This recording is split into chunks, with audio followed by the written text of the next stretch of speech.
A very good evening and welcome to the news tonight, where we get you the day's top stories from India and across the world. Of course, our focus continues on Pathankot. The operation's over, but the probe continuing. We'll get you all details of what has developed through the day. I'm Tracy Shilshi, and here are the headlines. Military operations in Pathankot come to an end. 6 terrorists are killed in 3 days. All vital installations at the airbase are safe. But politics over the Pathankot attack. The BJP ally Shiv Sena joins the opposition Congress in questioning the government's policy on Pakistan. Supreme Court upholds the ban on sale of some diesel vehicles in Delhi. Reprimands car manufacturers over pollution levels, asking them whether their cars emit oxygen. US President Barack Obama bypasses Congress to bring in stricter gun control laws, says the new rules will prevent guns from falling into the wrong hands. And Mumbai teenager Pranav Dhanavade creates a new world record in cricket, scores over 1,000 runs in an innings during an inter-school tournament.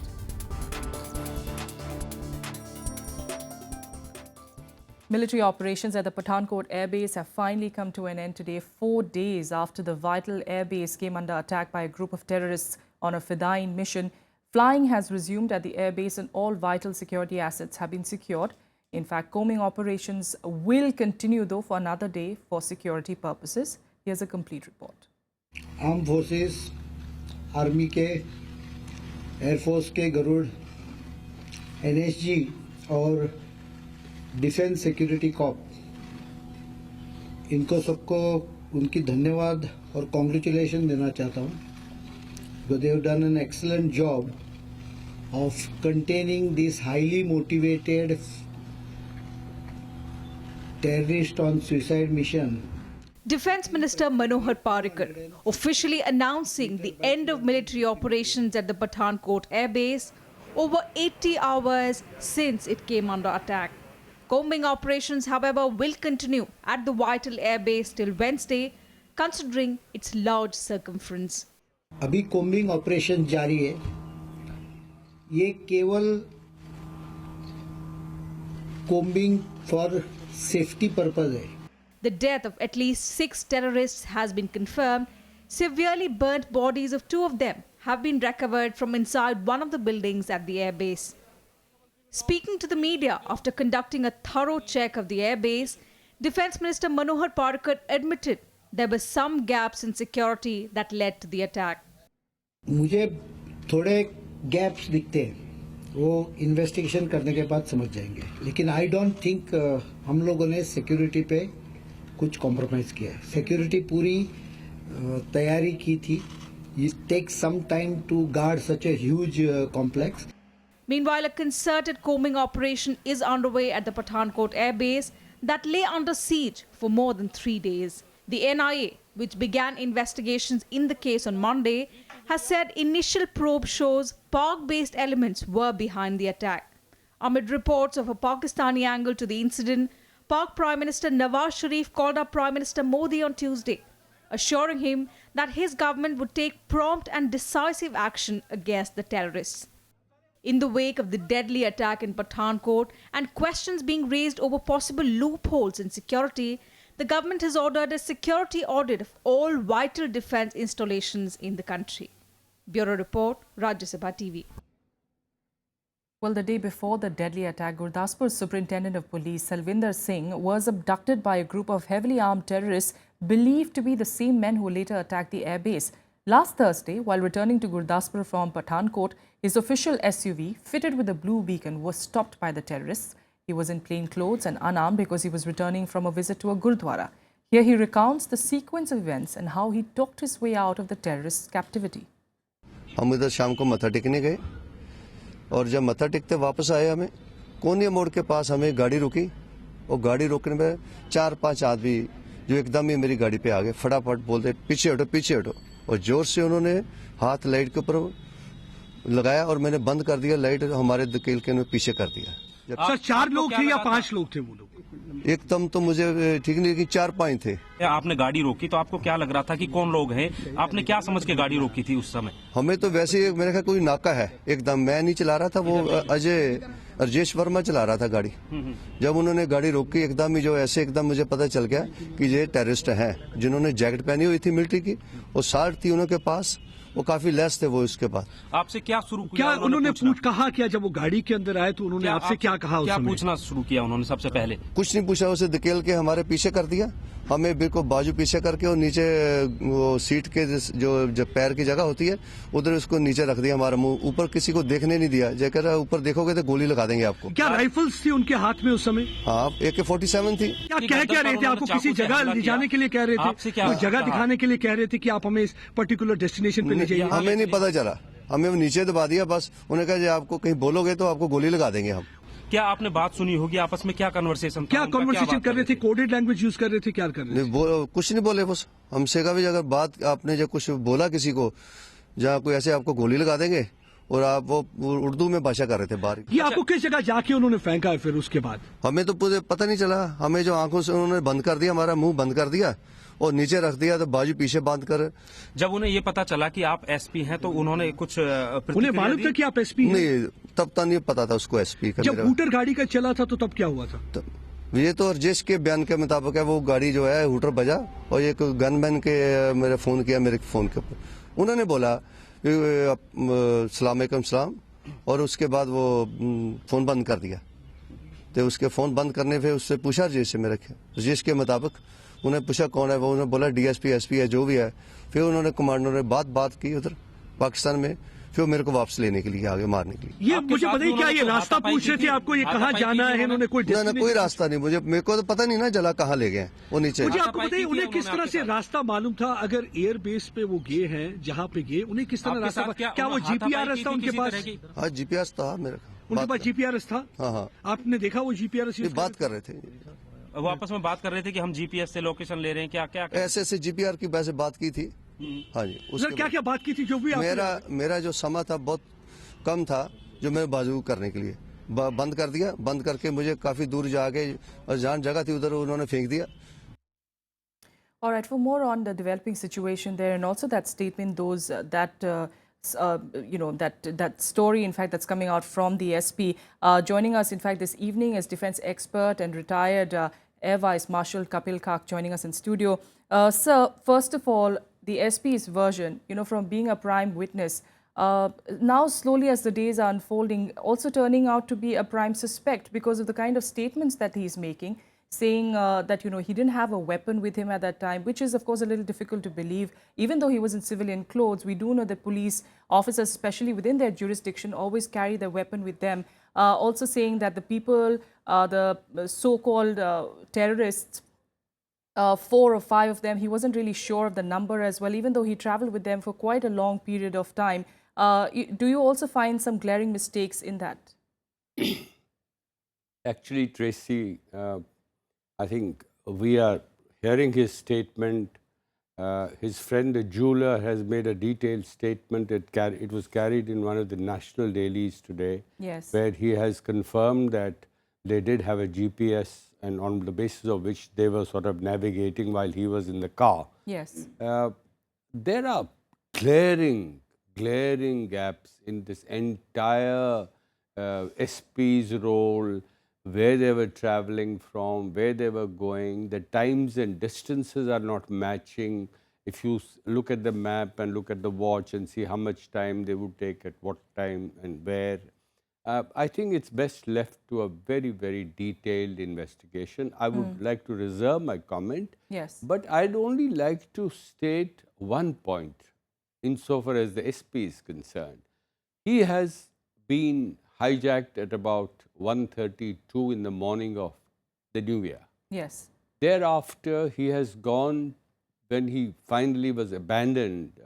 Rajesh is saying he was tied up to a tree, but I heard just now he says he was just pushed out. Yes. Now these are 2 guys. How can you do such contradictions? Yes. Rajesh saying that he was tied, they were both tied to a tree, whereas this gentleman is saying you just heard him, the whole nation hears him, that no, he was just thrown out Of the vehicle. Now, we don't know what Rajesh is saying, we don't know what the SP is saying, we don't know what the Madan Gopal is saying. So I'm sorry, this is a mess. We shouldn't comment on it, leave it to the investigators. But as I was saying a while ago, one point is certain, that he has gone to a police station. He has narrated this entire event, time and sequencing. Yes. That transcript has been sent to the National Security Advisor. That's also been confirmed. But the point arises, what did the Punjab government, the Punjab police, do from the time the car was abandoned? Ikhjar Singh, the previous taxi guy, was killed by the same terrorists. They killed the taxi driver merely because he went over at high speed over some bumps. But they let off these guys, and there is a blue beacon on it. They were not blind, they would have seen the blue beacon. So I'm sorry, I can't say anything except that the Punjab police should have acted on the lead. Forget about the credibility of the person who's giving that lead. Absolutely. But look at where that vehicle is. Whether he knows for sure whether it's 4 or 5 people, whether they're 5 or so, the very fact that there were some people who perhaps did something like this to the SP, whether they take that version very seriously or not, I think in that sense, definitely from day one, sir, there has been, of course, questions on the way the Punjab police has taken forward the probe from there on, or whether they were prepared really for this air-based attack. No, it's not just the Punjab police, Tracy. When you look at the higher levels of decision-making, assessment of the situation, the consideration of which is a vital area or a vital point which could be targeted, which was clearly known on the 1st itself, in the course of the day, perhaps by about 2 o'clock, that they're going to strike Pathankot Air Base.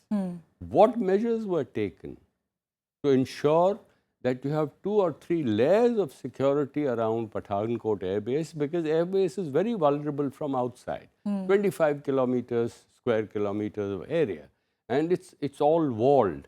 Anyone can scale that wall with a determination. Why wasn't that wall made secure, impregnable? Because people should not have been allowed to get in. Once they get in, there is mayhem, 5 days of mayhem now.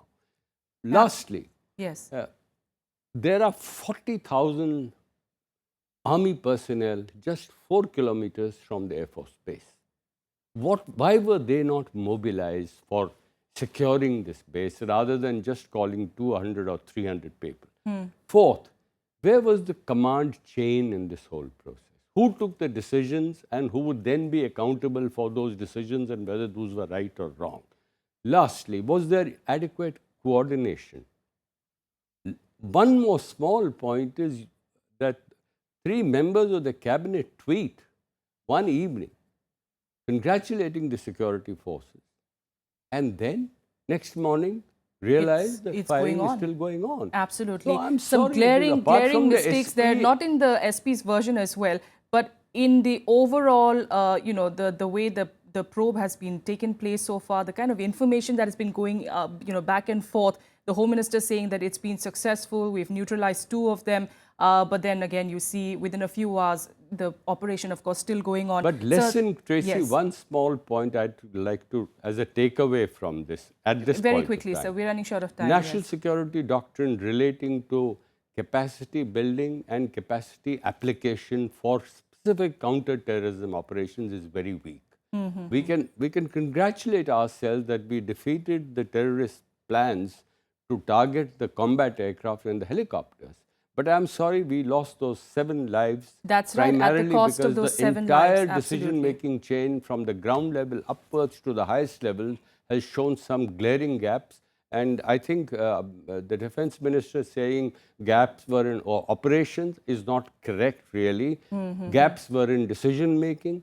Gaps were in command chain. Absolutely, gaps were in the inability to assess the gravity of the situation, to react in the manner some answers definitely still to come in from the security forces and the government as well. Thank you so much, sir, for joining us on this story. As we say, we'll continue tracking, of course, the probe in this particular incident in the wake of the Pathankot attack. The National Capital Region, in fact, also on a high alert till Republic Day. The centre has asked Delhi police to be prepared to foil any attempt by terrorists to carry out strikes in the city. The directive has come after intelligence input suggested the presence of at least 6 to 10 Jaish-e-Mohammed terrorists in the Delhi NCR region who may have crossed over into India from Pakistan via Punjab. Security has been beefed up at the IGI airport as well. Both domestic and international flights have been asked to upgrade the scale of security, with some passengers being made to undergo secondary ladder checking in some flights. Also, airline staff have been sensitized about the alert, asking them to report any suspicious movement or object. And as we say, politics, of course, not far behind. Congress party upping the ante against the NDA government of the terror attack in Pathankot, raising questions on the government's policy of engagement with Pakistan. The government has, however, dismissed the allegation, saying that the Congress was just trying to score political points on the issue of national security. A day after the guns fell silent at the Pathankot airbase, the main opposition, the Congress, stepped up its attack on the NDA government. The party has challenged the government to come clean on the grounds for resumption of dialogue with Pakistan. Dr. Manmohan Singh and the UPA government were clear that it has to be an approach of outcome over optics. That approach has been reversed. It's optics first and outcome later. After the optics have been over on 25th of December, let the Prime Minister share with the country what is the assured outcome. Other political parties too joined the Congress in seeking cancellation of further dialogue with Pakistan. ये वार्ता करने का उपयुक्त माहौल नहीं है। हम party हमारी मांग करती है कि 15 तारीख को जो विदेश सचिव स्तर की वार्ता है उसको कुछ समय के लिए टाल दिया जाए। But what has perhaps made matters worse for the ruling party is that its ally, the Shiv Sena, has also raised questions on the government's policy of engagement with Pakistan. Pakistan कभी भी अपने साथ कोई वार्ता नहीं करना चाहता, किसी विषय पे चर्चा करने का उनका कोई मकसद नहीं है। पाकिस्तान का मकसद इतना है कि भारत में अस्थिरता फैला के वो अपनी राजनीति वहाँ के जो नेता लोग हैं जो सत्ता में होते हैं वो करना चाहते हैं और हमारे सामने में जो लिखा है मैं उसका समर्थन करता हूँ। The government meanwhile has rebutted all the allegations, terming them as tactic for scoring political points. Congress के मित्रों को भी ये समझना चाहिए कि राजनीतिक लड़ाई अपनी जगह पर है, लेकिन राष्ट्रीय हितों की जहां बात होती है वहां पर एक स्वर में एक भावना, और वो भावना राष्ट्रीय सुरक्षा की भावना होनी चाहिए, राष्ट्रीय सम्मान की भावना होनी चाहिए, राष्ट्रीय स्वाभिमान की भावना होनी चाहिए, और इसमें किसी तरह की सियासत नहीं। The terror attack on the Pathankot airbase, which lasted 3 days, came less than a week after Prime Minister Narendra Modi made an unscheduled stop in Lahore to meet his Pakistani counterpart. Foreign secretaries of both nations are also set to meet later this month. With Shyam Sundar, Vishal Dahiya, Rajya Sabha TV, Delhi. With that, a quick break here. We'll be back with more news. Stay with us.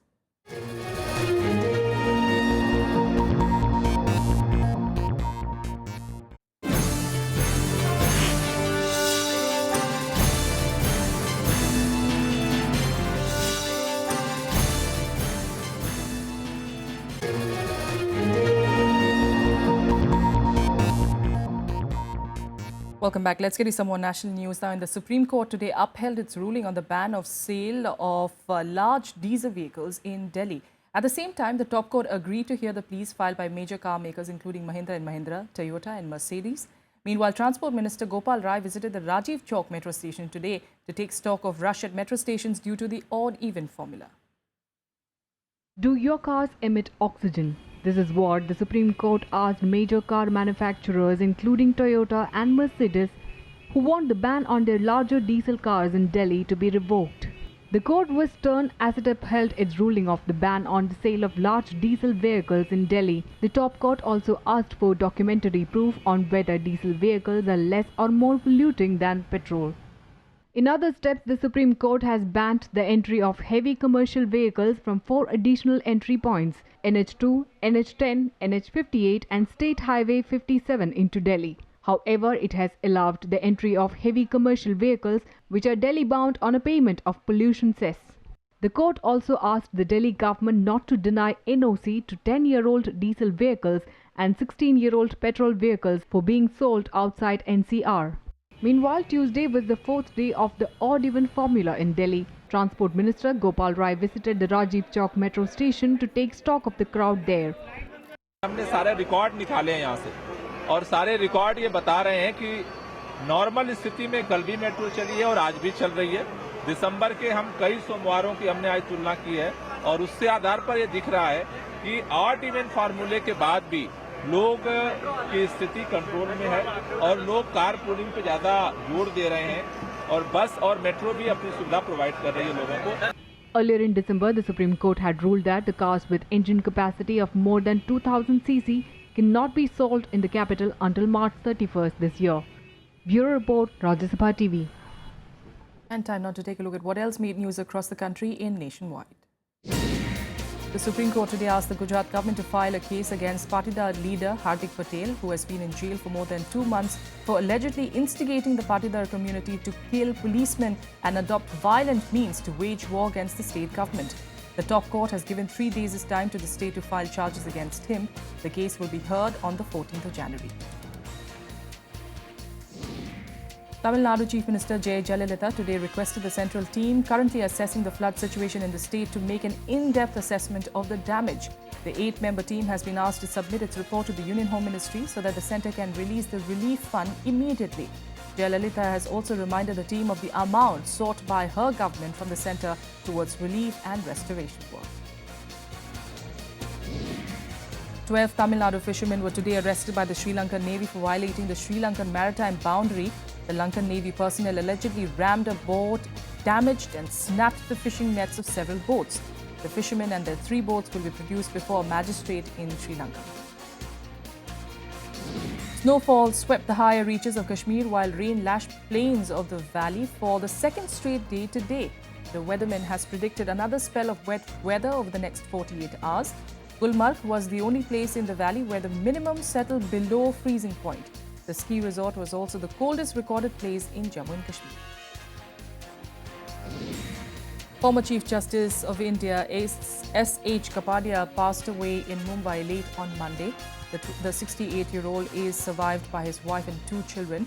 Kapadia was the 38th Chief Justice of India and served between May 2010 and September 2012. He was earlier the Chief Justice of the Uttarakhand High Court. International news, and in a series of measures to check rising incidents of gun violence in the US, President Barack Obama is using executive powers to implement stricter gun laws. Obama resorted to the last available option after his previous attempts failed to get the strong gun lobby and opposition Congress on board. US President Barack Obama is set to roll out stricter gun control initiatives over the next few days, despite an unyielding Congress. The plans will be announced later tonight by Obama, who is confident his new executive actions, without congressional approval, are consistent with the constitutional right to bear arms, the Second Amendment. I'm also confident that the recommendations that are being made by my team here are ones that are entirely consistent with the Second Amendment and people's lawful right to bear arms. Under the new plan aimed at curbing the rising menace of gun violence in the United States, all gun sellers must be registered as dealers and conduct background checks on all prospective buyers. The new law overturns current exemptions to some online and gun show sellers. States must provide information on people disqualified due to mental illness or domestic violence. FBI to increase workforce processing background checks by 50%, and the Congress will be asked to invest $500 million to improve access to mental health care. We have a frequency of mass shootings that far exceeds other countries in frequency. And although it is my strong belief that for us to get our complete arms around the problem, Congress needs to act. What I asked my team to do is to see what more we could do to strengthen our enforcement and prevent guns from falling into the wrong hands. But Obama's plans have faced staunch opposition from the Congress and gun lobbies. Republican presidential candidate Rand Paul said he would fight the executive actions tooth and nail. You know, President Obama is talking about this week issuing yet another executive order trying to go after our right to keep and bear arms. Well, he can abuse his power all he wants. He has a phone and he has a pen, but if you live by the pen, you die by the pen. And my pen has got an eraser. The issue of gun control bitterly divides Americans. with many viewing any attempt to regulate firearms as a possible infringement on their constitutional rights to own guns. Bureau Report, Rajya Sabha TV. And now let's take you through some more international news updates in Global Buzz. A small bomb exploded today near the foreign consulate buildings in the Afghan city of Jalalabad. The blast occurred near the consulate buildings of Pakistan, India and Iran. No casualties have been reported yet. The target of the attack is also not clear and no terror group has claimed responsibility for it, though it comes just a day after the Indian consulate in Mazar-e-Sharif was attacked by gunmen.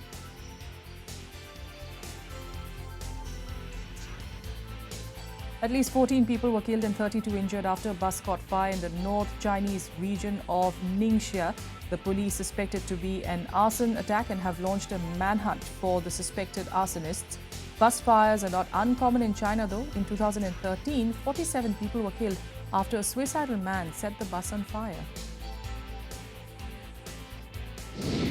British Prime Minister David Cameron has denounced the video posted by the Islamic State showing the killing of 5 men as a desperate propaganda from an organization that is losing ground.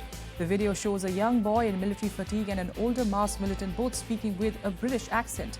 The masked men threatened Cameron before killing the 5 men accused of spying for Britain.